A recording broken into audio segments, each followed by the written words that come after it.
بسم اللہ الرحمن الرحیم۔ السلام علیکم ناظرین، میری آپ سے گزارش ہے کہ آپ نے ابھی تک میرا چینل سبسکرائب نہیں کیا تو آپ ابھی میرا چینل سبسکرائب کر لیں اور ساتھ میں بیل آئیکن کو کلک کر لیں تاکہ میرے آنے والی ویڈیو جلد آپ تک پہنچ جائے۔ بہلول دانا۔ بہلول نامی ایک بزرگ غزنی کے رہنے والے تھے۔ یہ اکثر ایسی حرکتیں اور ایسی باتیں کر دیا کرتے تھے جو بظاہر سمجھ میں نہ آتی تھیں۔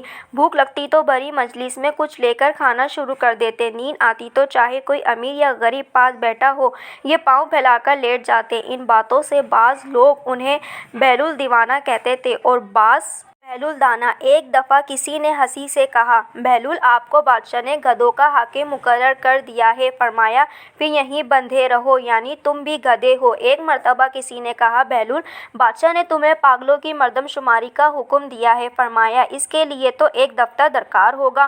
ہاں دانا، گننے کا حکم ہو تو انگلیوں پر گنے جا سکتے ہیں۔ ایک دن آپ بادشاہ کے پاس گئے جو اس وقت کچھ سوچ رہا تھا۔ آپ نے پوچھا، سوچتے کیا ہو؟ اس نے کہا، میں اس وقت دنیا کی بے وفائی پر غور کر رہا ہوں کہ اس بے وفا نے کسی سے بھی نباہ نہ کیا۔ آپ نے فرمایا، اگر دنیا وفادار ہوتی تو تم آج بادشاہ کیوں کر بن سکتے؟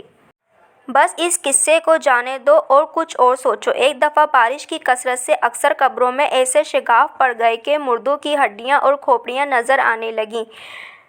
بہلول قبرستان میں چند کھوپڑیاں سامنے رکھے دیکھ رہے تھے کہ اتفاقاً بادشاہ کی سواری بھی آ نکلی۔ اس نے انہیں اس شغل میں مصروف دیکھ کر پوچھا، بہلول یہ کیا دیکھ رہے ہو؟ آپ نے فرمایا، تمہارا اور میرا دونوں کا باپ مر چکا ہے۔ میں اب یہ دیکھ رہا ہوں کہ تمہارے باپ کی کھوپڑی کون سی ہے اور میرے باپ کی کون سی۔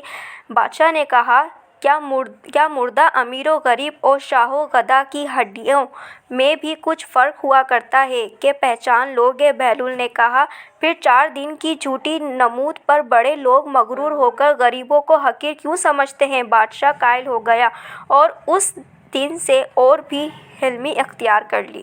ناظرین، آپ مجھے کمنٹس میں بتائیں آپ کو میری یہ ویڈیو کیسی لگی اور میری اس ویڈیو کو زیادہ سے زیادہ لائک کریں، کمنٹس کریں اینڈ شیئر کریں اور اپنا بہت سارا خیال رکھیں۔